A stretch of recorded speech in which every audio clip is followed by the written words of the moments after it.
Page 138, exercise number 2. This is taken out of a book called The Virtuoso Pianist by Hannon.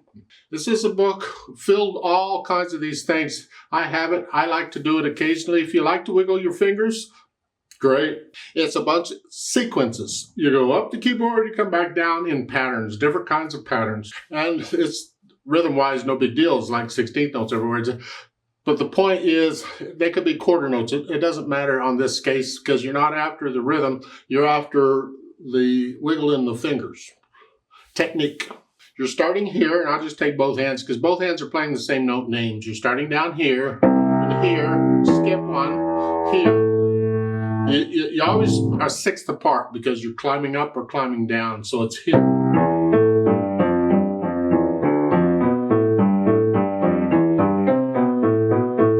Keep doing this pattern. Every measure is the pattern, and it's a sequence that goes up until you get to the bottom of page 138. You're here. Then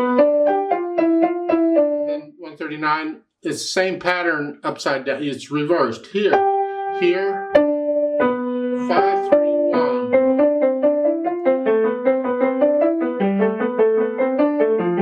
And that's what, and you do that pattern going all the way back down to there.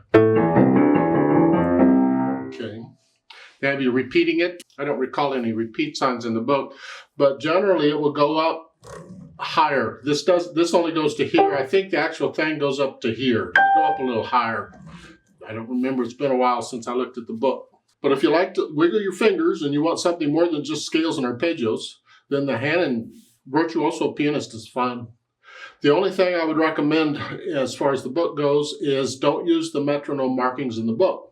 Those are pretty much for the pros who can go lickety-split. I recommend you take it more like I do in the scale videos, where you take it real slow, 1 note per beat. 60's a little fast, but we can do that.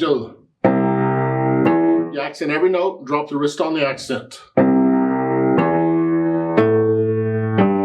That'll take you forever to go up and down, so you may not want to do the whole pattern, but that's the idea. And then do it 2 notes per beat, drop the wrist on the accent it.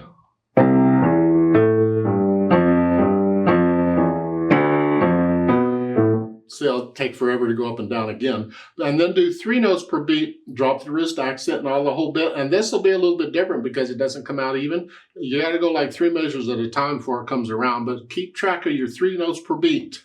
I'm going to start here because I'm not going to do the whole thing. It's here. So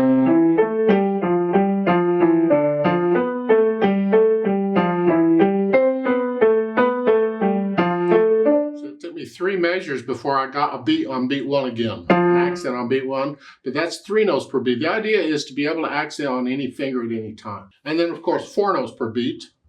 And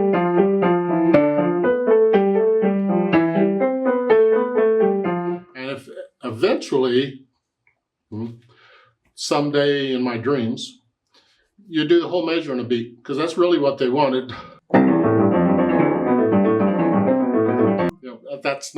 That's too fast for me right now. I'm not warmed up either because that wasn't even. It wasn't smooth. It wasn't controlled. So I would need to slow it down a little bit.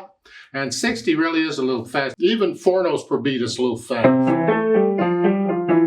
That's a little fast. You might want to start lower. When I was in college and was doing this with scales and arpeggios, I had to start down around 40. And I had to just gradually, over months and months, gradually worked it up. And like 2 years later, I was only in the 60s somewhere as far as speed goes. The idea was slow and deliberate, and that will produce fast and controlled. Believe it or not, it does. I don't do play with me's on this because there isn't much of anything here. You can do this on your own.